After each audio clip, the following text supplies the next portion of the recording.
Olá, bem-vindos ao Alô ADM, o podcast focado na disseminação do conhecimento em administração. Eu sou a Lesley e no episódio de hoje a gente vai falar de um tema super interessante, a jornada de uma líder do mundo agro e empresarial. Então aumenta o volume, pega um café e vem com a gente para mais esse episódio.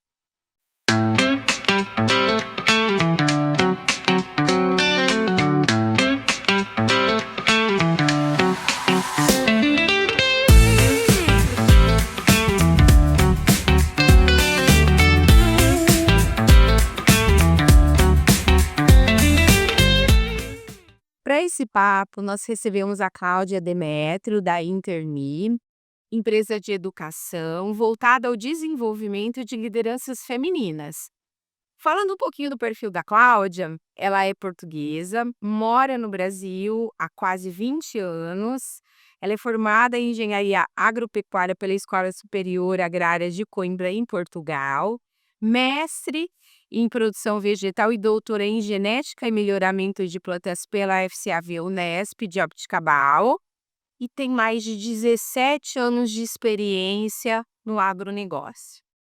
Hoje, empresária, dedica-se à sua paixão, desenvolver e inspirar mulheres ao redor do mundo a liderar com autenticidade o propósito de vida e na carreira. Vamos lá? Cláudia, muito obrigada pela sua presença, por compartilhar o seu tempo e a sua experiência com a gente. E vamos lá, né? Vamos começar o nosso bloco de perguntas aqui. Bom, primeira coisa que a gente, obviamente, quer saber, né, olhando aqui a sua biografia, é que você saiu de Portugal, né, construiu quase toda a sua carreira no Brasil, e, né, isso gera, obviamente, uma curiosidade. Então, você pode nos contar um pouquinho, assim, como é que isso aconteceu, de que forma essa mudança mudou esse, né, a sua jornada pessoal e profissional? Claro. Bom, primeiramente eu queria agradecer o convite e a oportunidade de estar aqui hoje com vocês. Para mim é um orgulho estar aqui de volta em Jaboticabal e poder retribuir um pouquinho todos os ensinamentos, conversas, acolhimento inclusive que tanto a comunidade quanto a faculdade tiveram ao longo da minha vida. Então, um prazer realmente. Eh, Pois é, eu realmente saí de Portugal, isso há 20 anos atrás. Eh, os motivos de eu sair de Portugal foram, a paixão pela agricultura. Então, a minha história é durante a minha faculdade, eu tive uma experiência no intercâmbio entre a faculdade de Coimbra e a Embrapa, e eu vim para o Mato Grosso. E quando eu conheci a agricultura brasileira, eu me apaixonei. Leslie, imagina, Portugal é um país pequeno, né, de norte a sul tem 900 quilômetros. E quando eu cheguei no Mato Grosso, eu vi aquela agricultura, eu tinha certeza que era aqui que eu queria crescer profissionalmente. Então, a motivação veio disso, veio realmente de eu respirar e prosperar no agronegócio, num país que realmente vive do agronegócio. Então em 2006 eu, fiz essa transição, eu acabei me formando lá, trabalhei alguns anos em Portugal e depois resolvi me demitir para vir atrás do meu sonho. Corajosa. Corajosa. Vim com 2 malinhas de roupa e lá vim eu, sem conhecer nada nem ninguém. Eu vim para o Brasil, vim para Jaboticabal e comecei então a minha jornada, eh, acadêmica, né, fazendo mestrado, depois eu fui para o doutorado e no meio do doutorado eu tive a oportunidade de começar a trabalhar, numa empresa, numa multinacional, do agro e foi uma experiência incrível. Eu confesso que essa jornada, essa transição e essa mudança de Portugal para o Brasil, você me perguntou, como isso, definiu a minha trajetória, né, pessoal e profissional. Mudou tudo. Eu posso imaginar. Na minha vida pessoal, hoje eu sou casado com um brasileiro, tenho uma filha brasileira, e eu não penso em voltar realmente para Portugal. Eu falo que eu sou uma portuguesa de alma brasileira. Então mudou realmente a minha vida pessoal. E na minha vida profissional eu tive vários ensinamentos, porque quando você sai, de um país para ir para outro, sozinha, para além da coragem, você precisa de abertura. né, a abertura para novos aprendizados, uma nova cultura, uma nova forma de ver o mundo. Então isso realmente é algo que mudou a minha vida. Hoje eu vejo que eu sou uma pessoa que sempre está muito aberta, talvez eu já tinha isso dentro de mim, mas vir para o Brasil me aprimorou, né, entender que existem diferentes perspectivas, diferentes, experiências, realizações, então isso foi algo que me moldou muito. E a resiliência, porque quando eu conto a minha história, as pessoas tendem a achar que: "Ai, que lindo". E é uma história linda de se contar, mas nem tudo foi fácil. Sim, deve, né, os desafios. Desafios do dia a dia. Então, um outro ponto que mudou muito a minha vida foi a resiliência. Entender que, às vezes, eu vou me dobrar, mas isso não significa que eu vou quebrar. Isso é resiliência.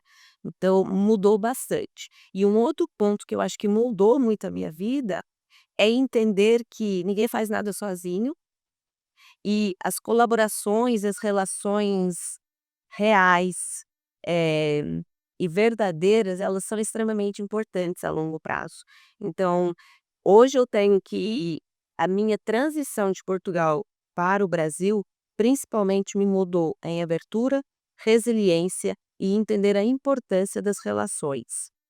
Não só a curto, mas a longo prazo.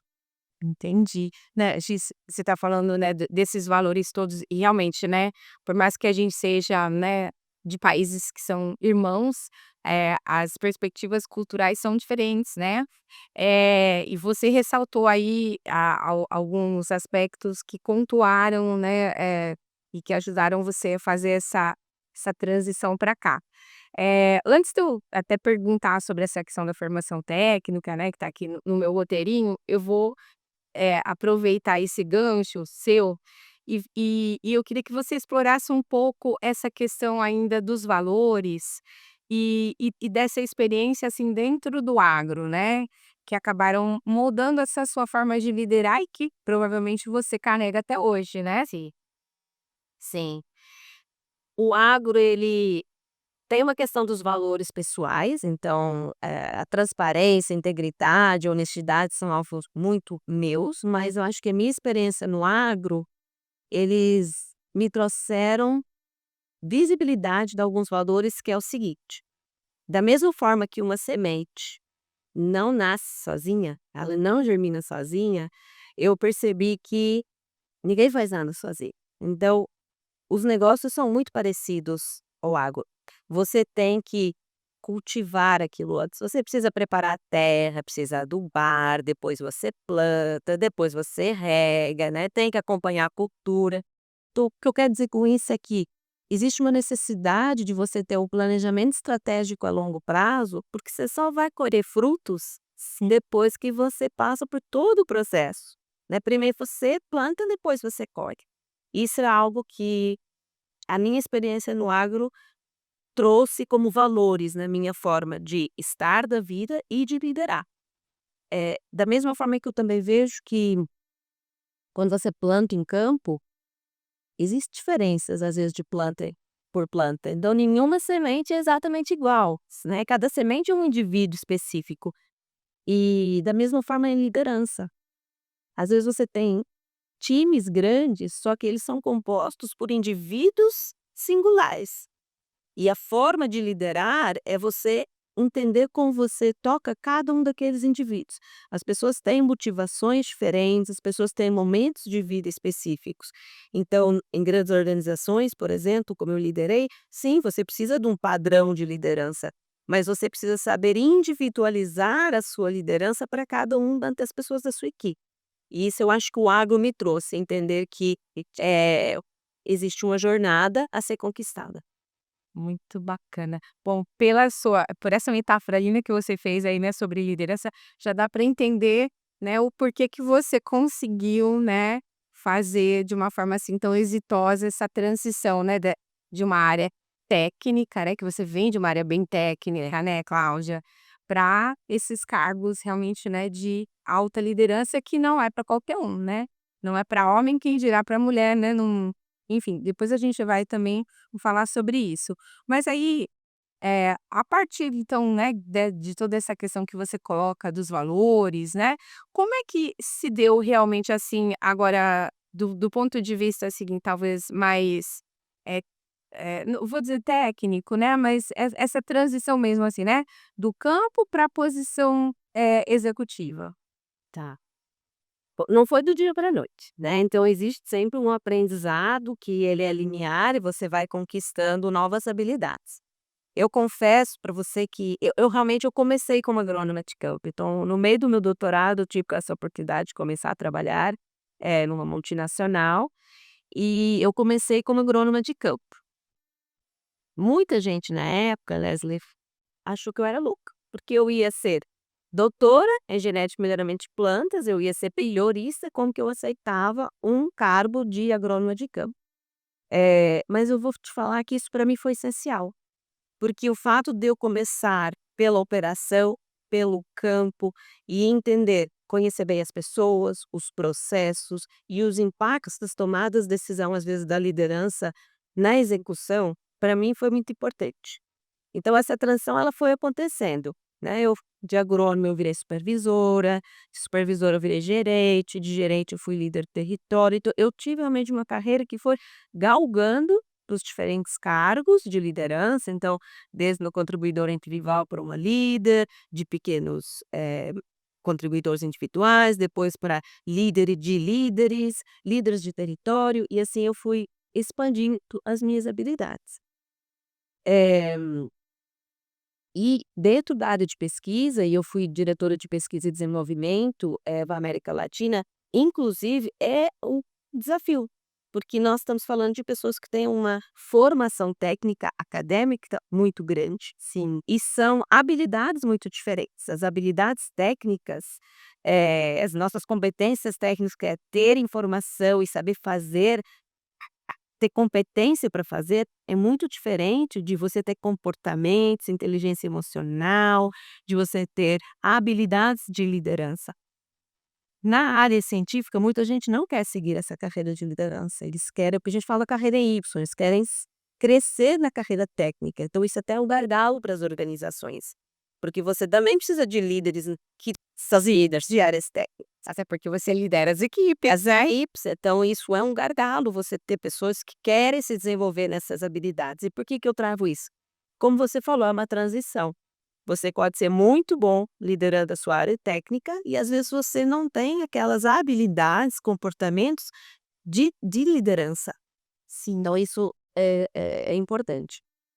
Essa transição para mim ela foi, eu confesso que natural, eu acredito que eu tenho algumas habilidades naturais de liderança, mas eu tive também que eh, que estudar e, focar em o que a gente fala soft skills, né, tem os hard skills, que são as competências técnicas, e os soft skills, que são os seus comportamentos. Sim. Então isso foi muito importante e foi em uma transição.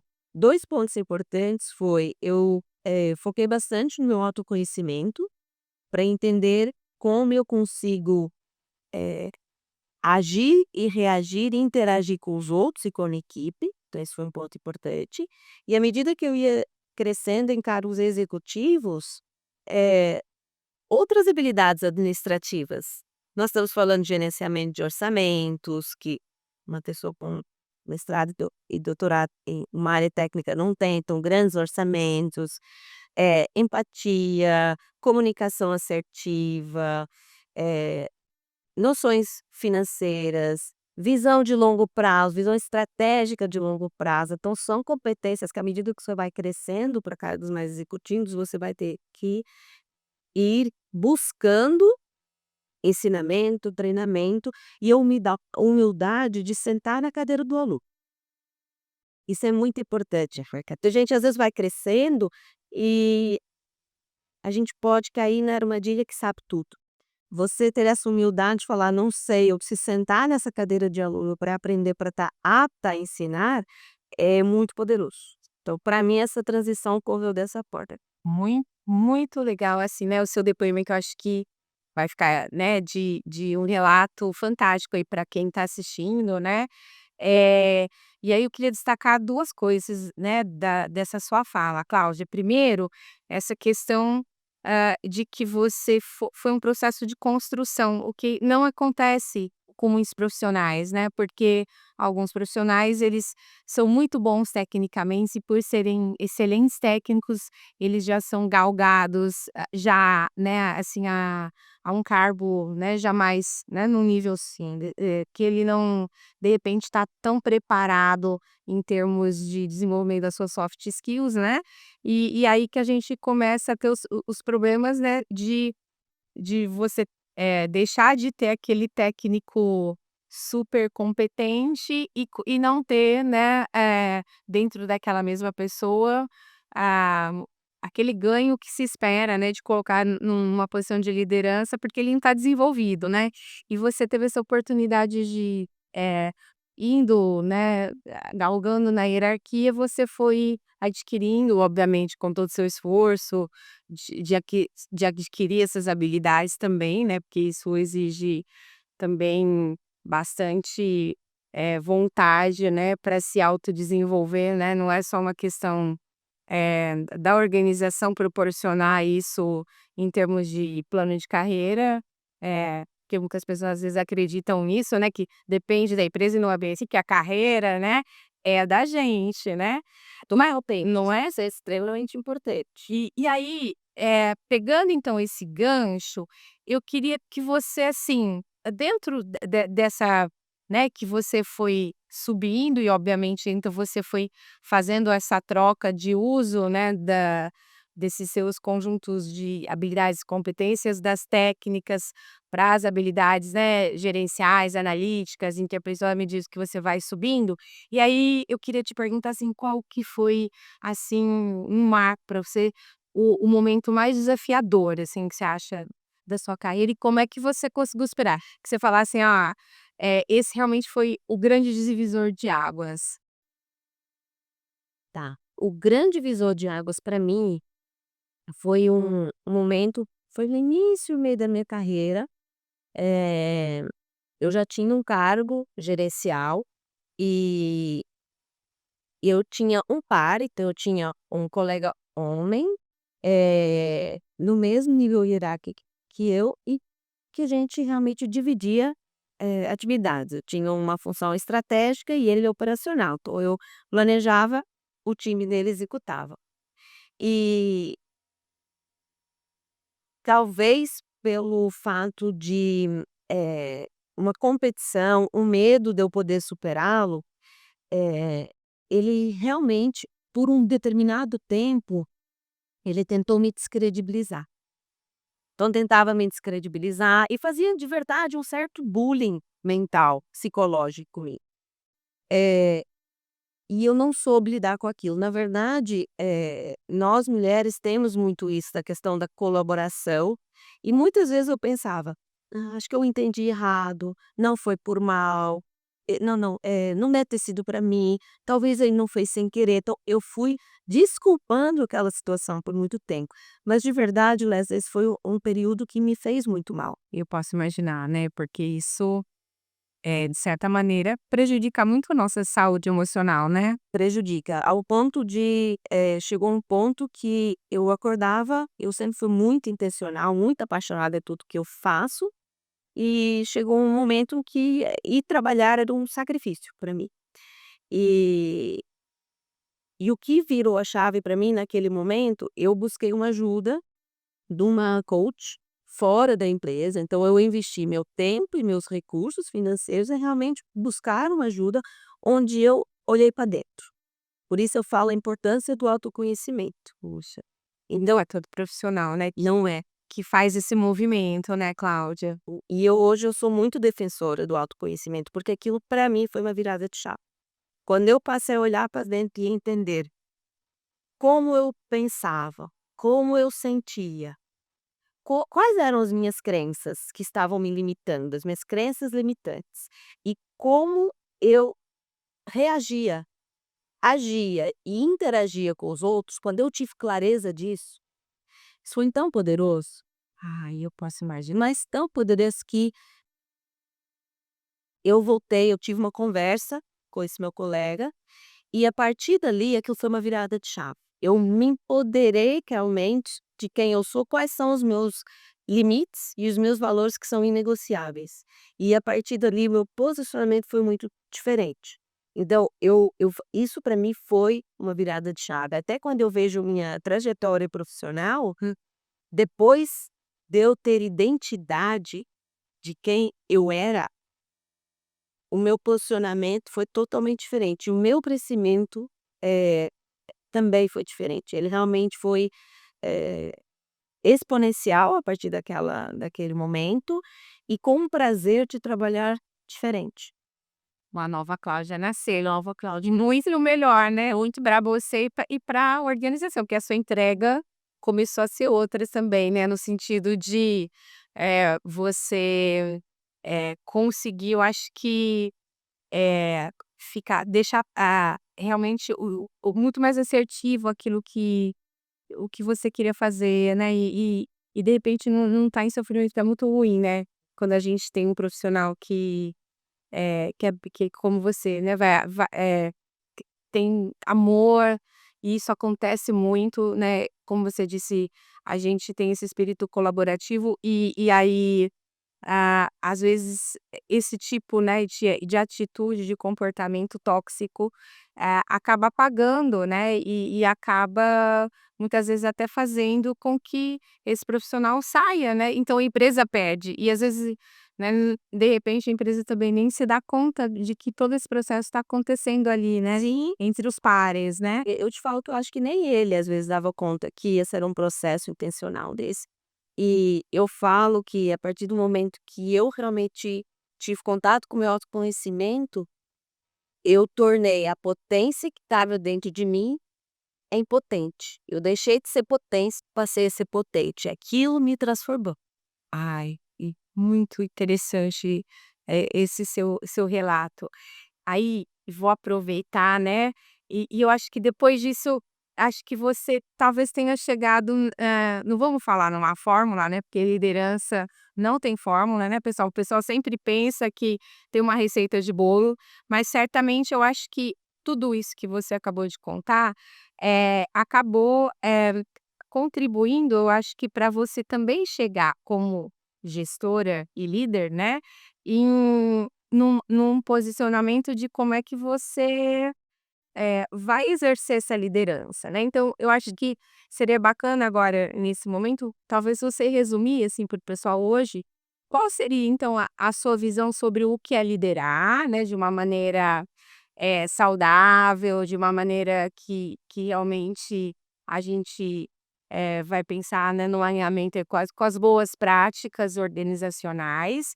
E vou emendar, né, que a gente está ele falando bastante, e com base, né, nessa sua definição, o que é que você considera então hoje, ah, em termos de habilidades, o que que você considera indispensável para os gestores? Acho que seria bacana a gente, né, fazer essa síntese aí de, né, de toda essa, né, essa conversa até esse momento aqui. Tá bom. Muita gente acredita que liderar ou liderança tem a ver com o cargo. Que o cargo que eu ocupo, a cadeira onde eu sento. Liderança não tem nada a ver com o cargo. Ela tem a ver com o impacto que você causa na vida dos outros. Para mim, liderar é servir o seu propósito, o da empresa, e você fazer a diferença na vida do outro, tá.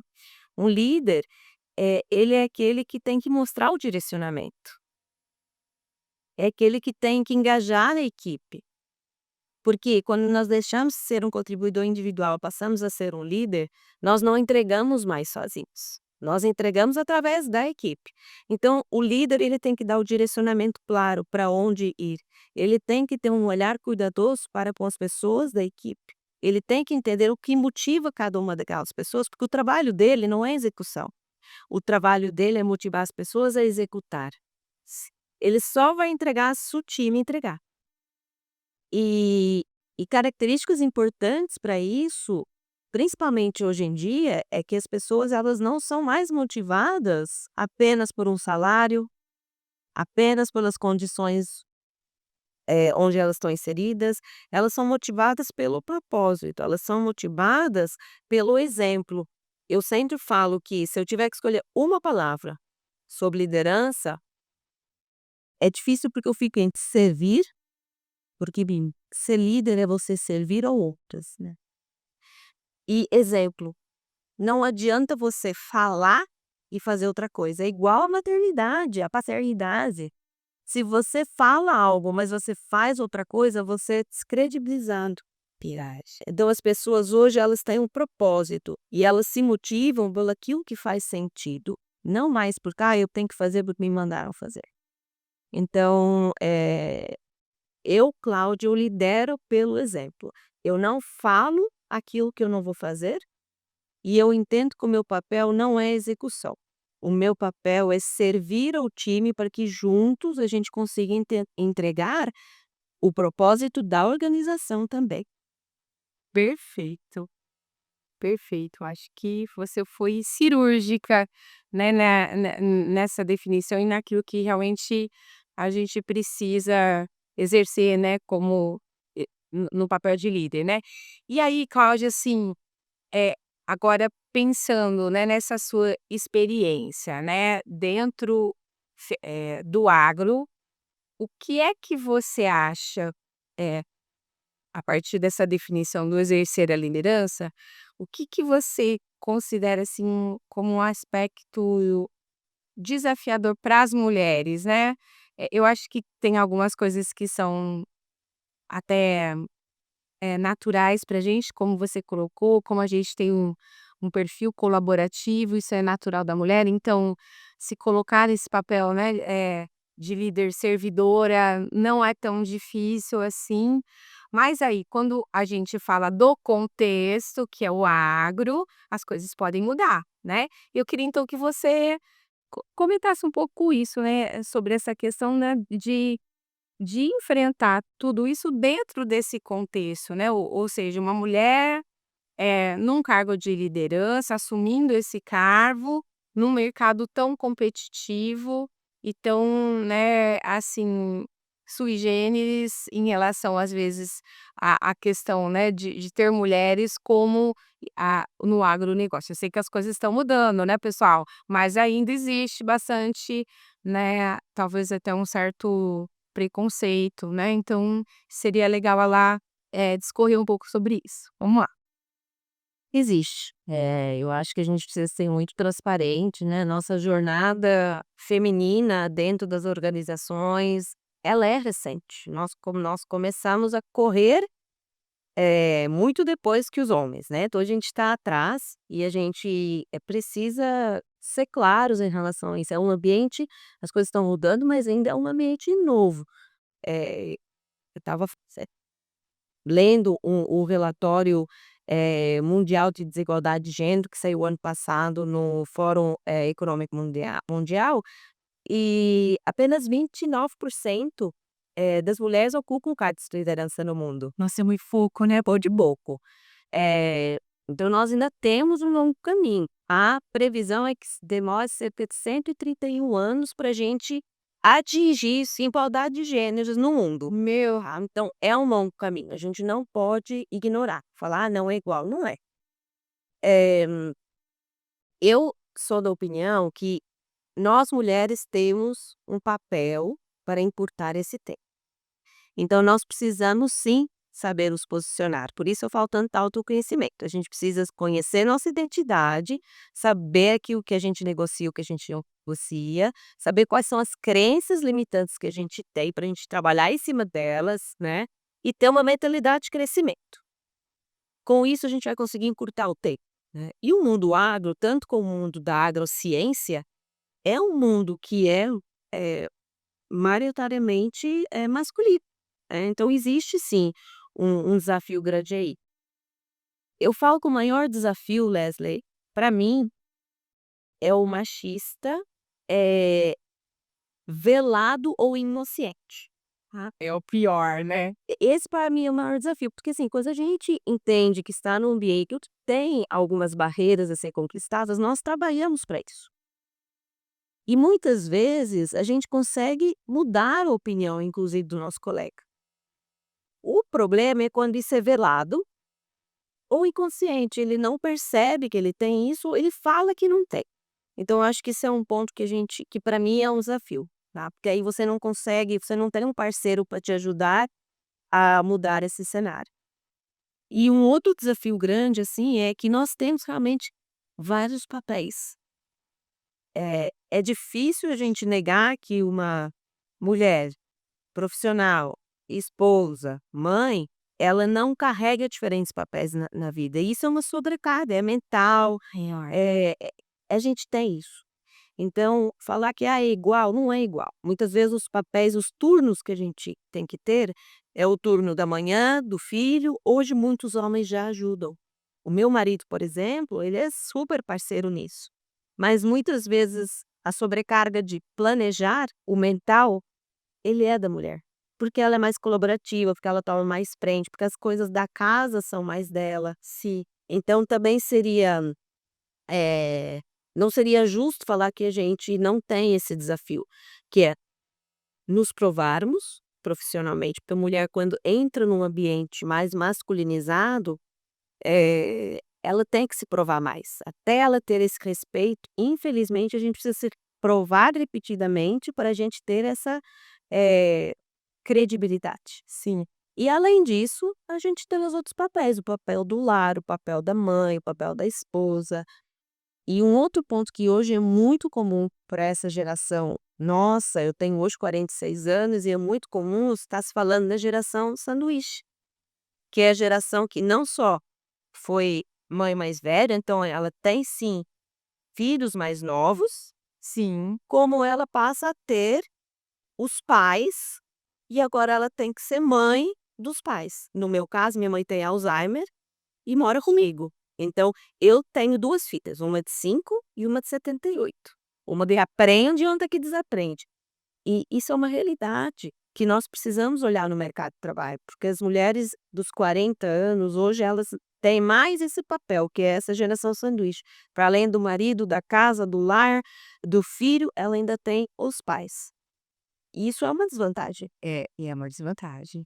Por um lado, é super bacana, né, do ponto de vista pessoal, a gente, ter a possibilidade de poder conviver com os nossos entes queridos, né, ali, coisa que acho que as gerações anteriores não tiveram, né, de ter essa convivência, mas a gente tem as restrições, né.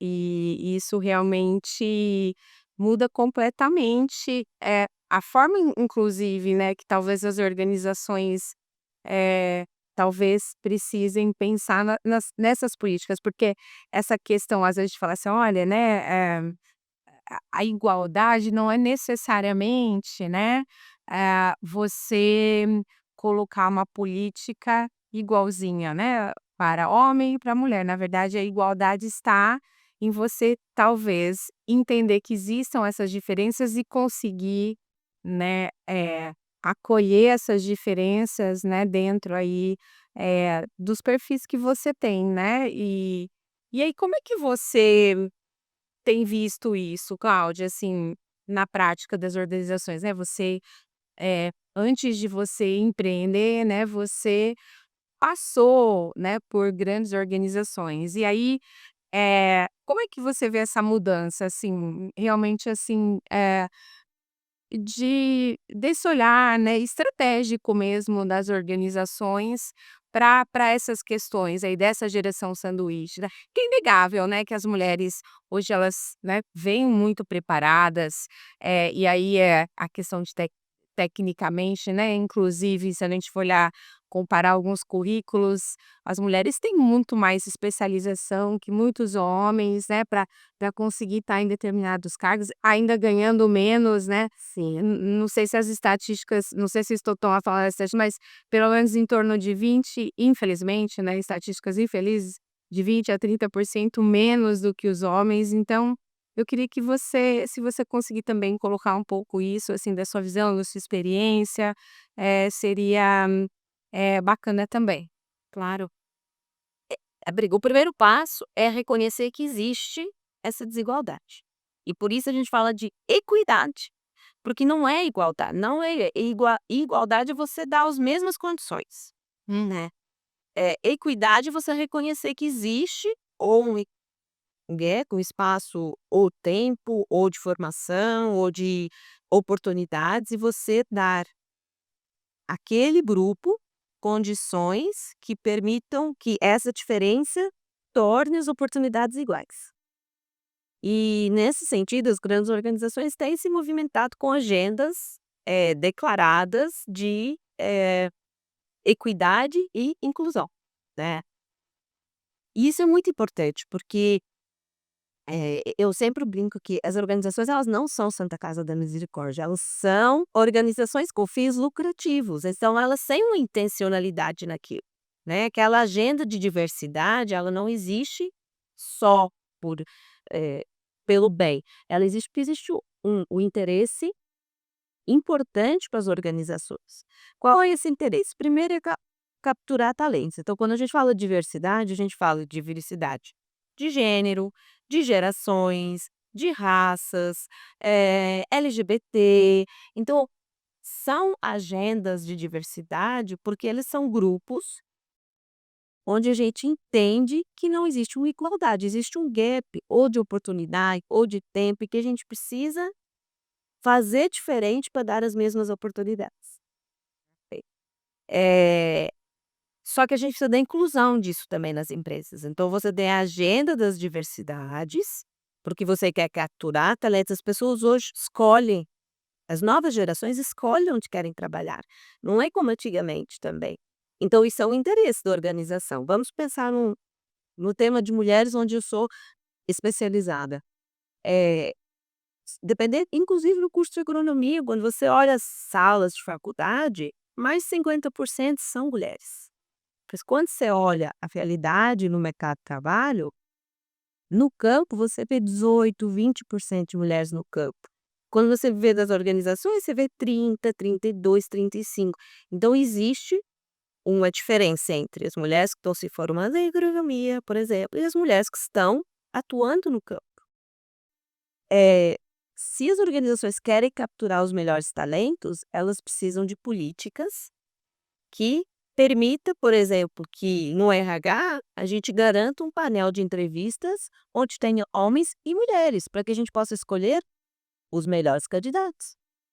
Como que eu vou escolher melhores talentos femininos se eu não tenho elas representadas, por exemplo, dentro do painel de entrevistas? E eu acho que isso é um ponto importante. Por isso as organizações hoje têm sim agendas declaradas, metas declaradas de diversidade e inclusão.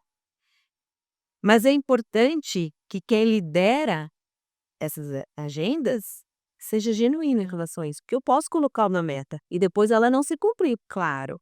Isso vai determinar o sucesso dessa política, dessa inclusão, ela vai ser determinada pelo líder que sentar ali. Com certeza.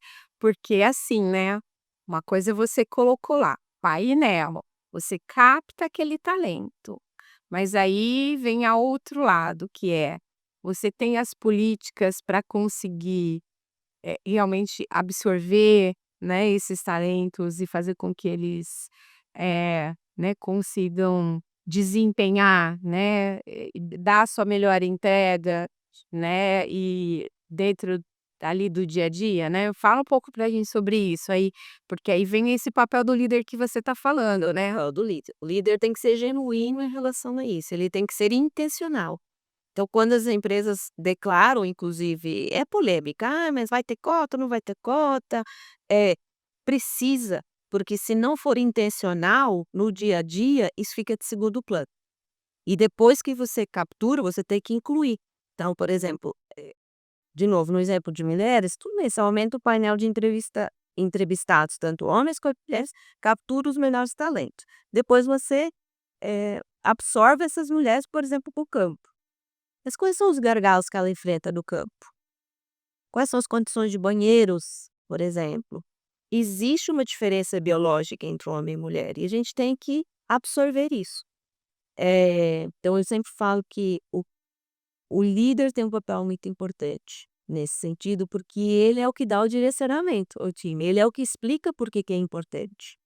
E um outro ponto. E o porquê que, de repente, ali no dia a dia, a gente precisa ter algumas pequenas diferenças, Sim. né, no trato mesmo do dia a dia, né. E isso não é você privilegiar, né, ou estabelecer diferenças ali, né, no na em ser homem ou ser mulher, né, essa coisa: "Ai, tô, né, passando mais a mão na cabeça ali", ou, né, deixando o trabalho mais suave, porque a mulher não é bem assim, né. Não. Explica um pouco pra gente essa questão, então, para o pessoal entender operacionalmente o que que é essa intenção do líder, né, assim, de que realmente isso é algo que tem que ser pensado, desenhado nas rotinas, nos procedimentos, toda nos códigos de conduta. Então acho que seria bacana você, porque às vezes o pessoal, até às vezes, pelo menos não as grandes, mas talvez as pequenas e médias, nem sempre elas, né, têm essa oportunidade de ter esse olhar, né, estratégico e de realmente planejar, né, essa diversidade, né. E então existe essa importância, né. Então fala um pouquinho pra gente, assim, sobre isso. Tem que ser um movimento, então não é só você pôr a meta, você tem que declarar a meta, isso tem que ser claro. Então você explicar o porquê. Primeiro, as pessoas, elas precisam de entender o porquê das coisas, então quando o líder precisa entender por que que existe uma política de diversidade. Onde a gente vai focar? O que que isso traz de benefício? Isso muda a mentalidade do ambiente de entender o porquê. Isso depois tem que ser declarado, deixar clara a meta. Como vai ser feito, e depois tem que ser todo o movimento, como você falou, tem que ter políticas, né, tem que ter processos, tem que ter uma cultura que leva para isso. Então, a repetibilidade do líder falando, não dá para falar uma vez no ano e esquecer. E aí vem o que você falou do líder ser o exemplo. Então, exemplo, já ser o exemplo.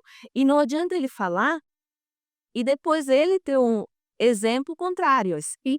Então, ele precisa sustentar aquilo, e por isso que eu falo que depende do quanto o líder é genuíno naquilo.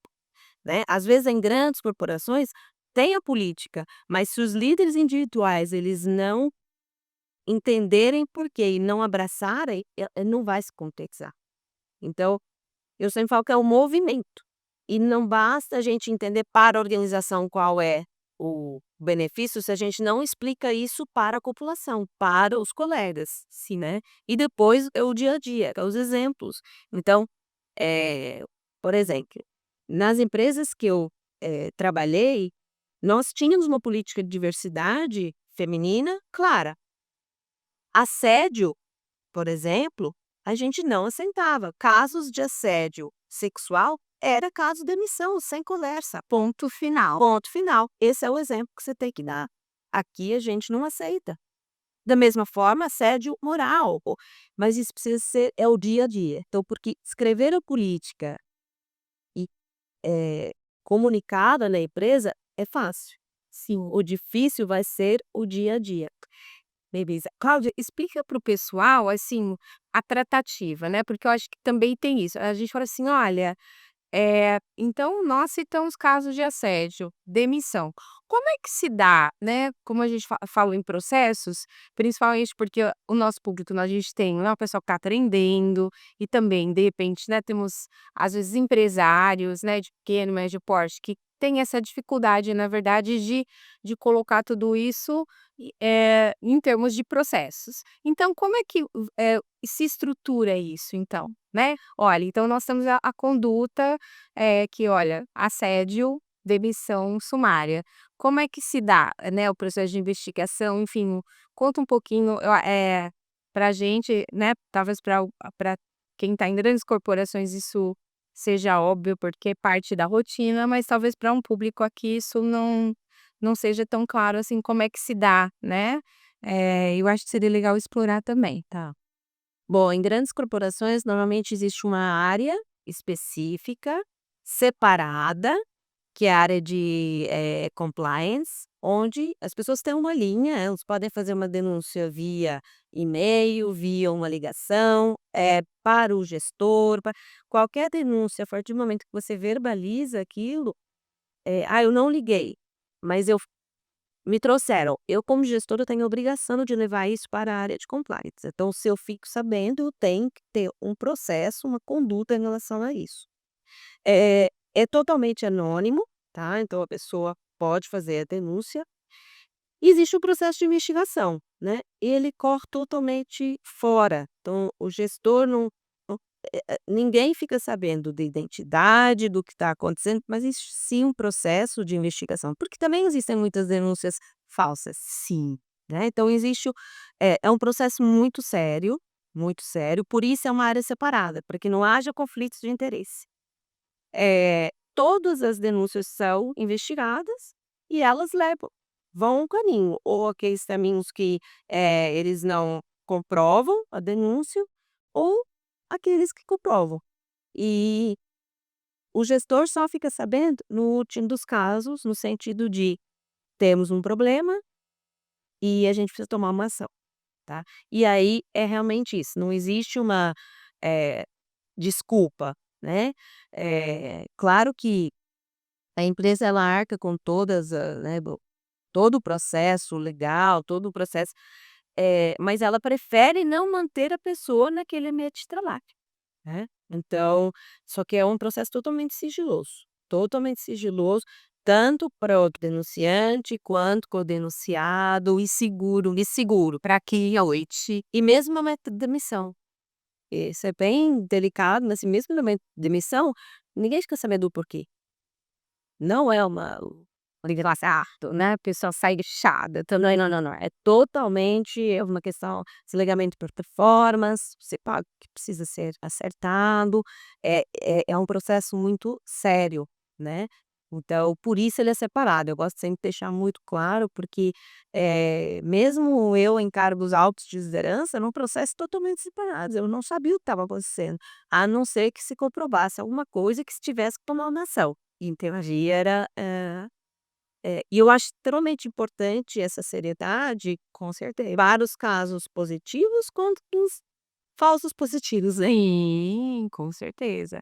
Porque acho que isso dá, além de credibilidade, dá essa segurança para quem vai denunciar, né, para quem, enfim, vai ter que lidar, né, com a apuração dos fatos, enfim, acho que é é muito interessante realmente, né, que seja dessa maneira. Ô Cláudia, e aproveitando, né, a gente estava falando dos processos, enfim, da diversidade, eh, e aí vamos voltar, né, à linha que é a liderança feminina, né, dentro ainda desse contexto da diversidade. Então tenho aqui 2 de uma só, vamos falar assim, ó. Então como é que você enxerga essa questão, eh, da liderança feminina no sentido, assim, né, de ser um elemento transformador, no ambiente corporativo, né, assim, dentro do processo de tomada de decisão. Então acho que seria primeiro essa é a geral. E aí eu queria que você daí puxasse, esse gancho depois para falar, né, desse poder da liderança feminina na questão, né, das decisões e da própria gestão da diversidade dentro da organização. A presença de mulheres é extremamente importante. Quando a gente fala diversidade, só para fazer o gancho, a gente falou sim de blocos de diversidade, mas a verdadeira diversidade, Leslie, é de pensamento.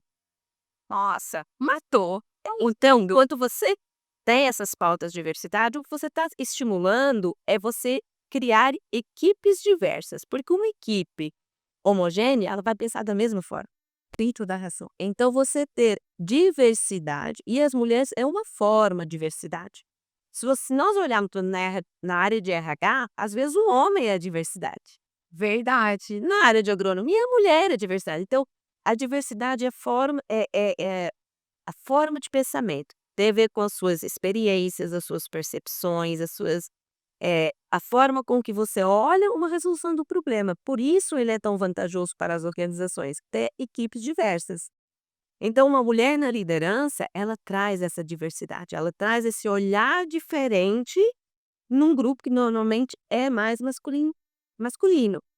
E qual é esse olhar diferente? É um olhar mais colaborativo, é um olhar mais empático, Que é tão necessário. tão necessário, é um olhar com mais cuidado nas pessoas. E quando você fala de liderança, você fala de cuidar das pessoas. É um olhar mais holístico, onde eu não olho só o indivíduo. Eu vou te dar um exemplo: fazendas que são gerenciadas por mulheres, normalmente a mulher não se preocupa apenas com o trabalhador. Ela se preocupa com a família, se o filho está indo na escola, se a mulher está bem, se ela tem uma segunda renda.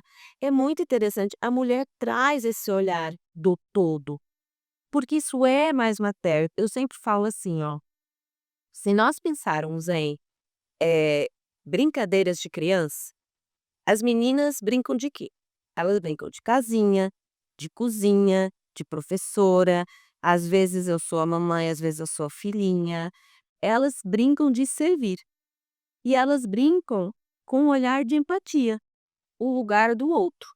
Os meninos, e não tem mal nenhum, são brincadeiras distintas, mas o menino ele normalmente brinca de competição, de ganhar, de luta, ele tem um foco numa determinada coisa. Então nós crescemos com esses olhares, nós temos habilidades diferentes, elas não são melhores ou piores, elas são complementares. Por isso o papel da mulher na liderança é tão importante, porque ela agrega naquele time, com um olhar diferente da maioria do grupo que é homem. Perfeito. E as tomadas de decisão igual, às vezes a tomada de decisão ela é mais holística, ela é sobre o impacto nas pessoas, ela é sobre a colaboração. Nossa, isso vai longe, né, Cláudia, porque aí quando a gente pensa assim: "Olha, como é que eu vou reter talentos?", é isso pega realmente, né, esse lado, assim, de você pensar em ter, né, uma equipe que fique. Sim. Esse olhar feminino é fantástico, é fundamental, né, para que essas, enfim, todas essas ações, essas políticas se concretizem e prosperem, né. E eu falo muito de mulheres, porque é minha área de expertise sana aí, né, tão importante quanto ter pessoas de culturas diferentes, e de gerações diferentes, de raças diferentes, porque as experiências de vida dessas pessoas são diferentes e elas agregam na tomada de decisão. Perfeito, perfeito. Cláudia, acho que, assim, nós exploramos muito essa questão, né, da diversidade, né, não muito assim, né, eu poderia ficar aqui com você, né, falando horas sobre isso, porque é um tema, né, muito estimulante. Mas aí vamos agora também falar sobre uma outra questão que também eu acho que é interessante a gente aproveitar, né, da sua experiência aí, que é essa questão da sua transição, né, você teve toda essa transição de estar nesse ambiente, veio de outro país, veio para cá, de uma formação técnica, foi para o lado de gestão, né, isso tudo já, enfim, né, já é uma super contribuição aqui, né, para os nossos, ouvintes, né e espectadores. Mas, aí agora você tem uma outra transição ainda, que é a sua transição de carreira também, onde você sai do ambiente corporativo, de cargos de executivos, né, e agora você passa então a ser empreendedora. Então fala pra gente, assim, um pouco de contexto dessa sua experiência, né, começando pelos fatores que te motivaram a fazer essa transição, que talvez isso também esteja passando aí, né, pela cabeça, né, de algumas pessoas que estão nos assistindo. É isso mesmo, eu estou passando aí a minha terceira transição de carreira. Eu acho que os motivos que me motivam, que estão motivados já, espera. É isso mesmo, eu estou passando pela minha terceira transição de carreira, e eu acho que os grandes motivadores dessa minha transição têm a ver também com a maturidade de você, de novo, o autoconhecimento, de você entender que eu costumo falar, né, Zico, quando você assume a sua verdadeira identidade, o seu propósito te acha. Muitas pessoas perguntam ou falam: "Ah, eu quero achar o meu propósito". Eu descobri que é o contrário, você tem que se achar primeiro. Se você Você de chá legal, hein, é só você tem que se achar. achar primeiro. Se você achar a sua verdadeira identidade, eu te garanto que o seu propósito vai te achar. Isso aconteceu comigo. Então, ao longo da minha carreira e do meu autoconhecimento, eu fui me entendendo no que me traz mais motivação. O que que eu quero deixar de legado para o mundo, para minha filha, para minha jornada. E nesse caminho, o meu propósito me achou. O meu propósito, eu acredito realmente que é transformar a vida de outras mulheres. Encurtar o tempo, aqueles 131 anos que a gente tem, ainda que galgar até a gente ter um pouco mais de eh, equidade, né? Igualdade de gêneros. Então esse foi um grande motivador. Sim. O outro grande motivador foi o equilíbrio vida-trabalho. E falamos um pouco de maternidade, falamos um pouco de equilíbrio vida-trabalho, e eu vejo isso como empreender como uma oportunidade de eu conseguir balancear um pouco melhor a minha qualidade de vida com o meu propósito, casando com a minha experiência profissional. Agora eu entendo, tem uma série de desafios. Eu sou movida a desafios, então vim de Portugal para o Brasil, depois fui do acadêmico para o corporativo, então eu gosto de desafios.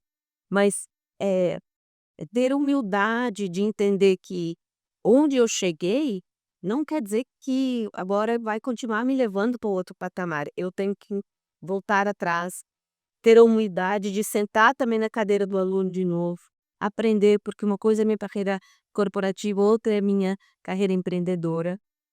E começar de novo com novos desafios, novas borboletas na barriga, no estômago. Que delícia!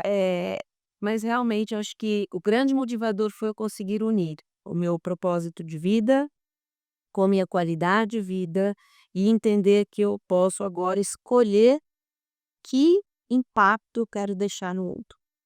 Muito bacana. Como é que você faz isso, Cláudia, agora pela Intermi? A Intermi é uma empresa que, ela dedica seu tempo tanto em consultoria a empresas, então que possa fazer um diagnóstico da estrutura organizacional da empresa e propor, eh, soluções e desenvolvimento para alavancar as lideranças femininas, quando ela trabalha na área de educação, através de mentoria, palestras, imersões, treinamentos, que também possam desenvolver mulheres para elas liderarem na vida e na carreira com autenticidade e propósito. Puxa, é um cardápio muito bom aí para quem, né, tá precisando, né, de mudar, né, e colocar a liderança feminina em alta aí na sua organização. E você também trabalha com tipo assim, se eu chegar, falar: "Ah,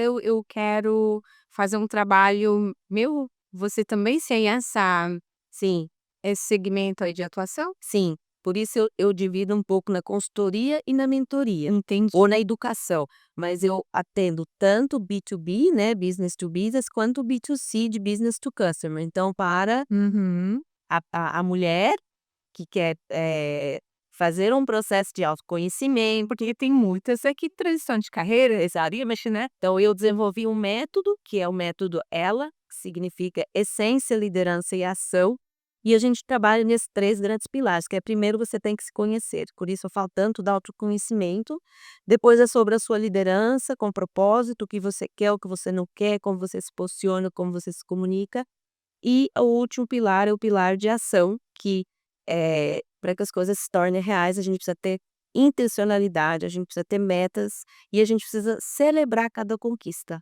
Isso é outra coisa que às vezes a gente faz, mas a gente acha que não faz. Então celebrar cada passo é extremamente importante. Muito, nossa, amei, amei.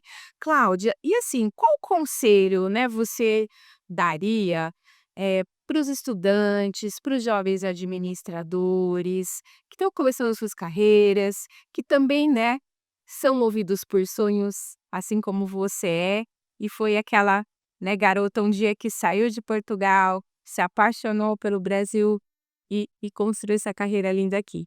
como é que você coloca aí, o que que você daria de dicas, né, para que esse pessoal consiga chegar nos cargos, né, de alta liderança? Eu conselho para vocês invistam sim nas vossas competências técnicas, são extremamente importantes, eles são a base, o que vai te alavancar, andando para frente.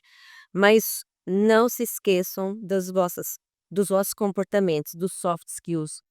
Isso vai ser o trampolim, porque competências técnicas muita gente tem. Mas a verdade é que nem todos chegam em cargos de liderança. O que realmente te diferencia são os seus comportamentos. Então, às vezes a gente não tem esse balanço tão claro entre o quanto que eu invisto na minha formação técnica e o quanto que eu invisto nos meus comportamentos. Então, meu primeiro conselho é equilibrem. Hoje em dia, os dois são muito importantes. E o que realmente vai te diferenciar é como você reage àquelas situações. O mundo hoje é extremamente competitivo. Mudanças constantes, muitas pressões, né? Tomadas de decisão difíceis. Se você não tem uma estrutura emocional, uma inteligência emocional, um comportamento condizente àquele ambiente, você não vai se destacar. Você vai ficar para trás, infelizmente. Tem que estar razão. Outro conselho é sonhe em grande. Sonhe em grande, porque a mentalidade de crescimento é uma outra alavanca. Se você acreditar que não é capaz, você não será capaz. Mas se você entender que eu sou capaz de me desenvolver, ter aquela mentalidade de crescimento que hoje eu não estou preparado, mas eu consigo chegar lá, eu garanto que você vai conseguir chegar lá. O talento é importante, mas a persistência é muito mais. Sobrepõe o talento. Sobrepõe o talento. A disciplina e a persistência sobrepõem o talento. E por último, eu diria que as oportunidades, elas não desaparecem. Quando uma oportunidade aparece, ela não some. Se você não pegar, ela não some. Outra pessoa tem. Então, quando as oportunidades aparecerem na sua frente, se movimente. Pegue essa oportunidade e tenha disciplina em fazer acontecer, porque se você não pegar, eu te garanto que outra pessoa vai pegar. Elas não desaparecem. E quem para, morre. Então, nós precisamos estar sempre em movimento. Esses são os conselhos que eu daria para os estudantes. Preciosos conselhos, hein, pessoal? Cláudia, agora para a gente finalizar, tô triste de acabar, mas, né, precisamos chegar ao fim aí dessa entrevista maravilhosa. É sucesso, né, você é uma mulher de sucesso. E sucesso é algo extremamente subjetivo, né, isso varia pessoa para pessoa. Então, assim, para a gente fechar aqui, né, nosso bate-papo, que foi uma delícia, obrigada mais uma vez, assim, né. Sucesso é algo, assim, subjetivo, varia de pessoa para pessoa. E aí, assim, você é uma mulher de sucesso, e eu queria saber, assim, pra gente fechar aí esse nosso bate-papo, né, que tá uma delícia, que é que você como que você define sucesso para você? Isso é difícil, até porque ele é subjetivo, né? Mas, para mim, eh, sucesso é você sonhar grande, acordar todos os dias e dar mais um passo para aquele objetivo, mas que ele esteja acompanhado da sua essência, realmente, e do seu propósito. Então, eh, o tamanho do sonho, nós não podemos limitar os nossos sonhos. E não podemos achar que, porque eu sonhei grande, nesse meio do caminho eu não sou bem-sucedida. Cada dia que você der um passo a mais e que você estiver feliz, motivada, exercendo o seu propósito, isso para mim é sucesso. Nossa, perfeito, chave de ouro. Cláudia, foi um prazer conversar com você, Amém. né. É, a gente está chegando ao final, pessoal, de mais um episódio do Alô ADM, né, um podcast feito pelos alunos da graduação e da pós-graduação em administração da FCAV, da Unesp de Jabuticabal. E nem tenho como te agradecer, Cláudia. Muito obrigada pela sua presença, por, né, ser tão querida de compartilhar tantas experiências e dar, né, para o pessoal tantas dicas interessantes, né, realmente, assim, uma lição. Então, assim, agora que a gente vai chegando ao final, a gente queria abrir um espaço para você deixar a sua palavra final. Muito obrigada, eu que agradeço, foi uma delícia, foi um bate-papo bem gostoso. E eu convido vocês, que estão nos ouvindo, se você ficou curioso, quiser conhecer um pouquinho mais do meu trabalho, quiser me seguir nas redes sociais, pode me seguir no @euclaudiademetrio ou da minha empresa, que é o @intermi.lideranca feminina. Será um prazer te receber e muito sucesso para vocês. E não se esqueçam que a persistência é a alma do negócio. Bom, pessoal, a gente vai ficando por aqui, estava bom demais, mas é tudo que é bom chega no final. Aproveitando, nos sigam nas nossas redes sociais, a gente está no Instagram, no TikTok e o episódio, na íntegra, ficará disponível no YouTube e no Spotify, ok? Até o próximo cafezinho.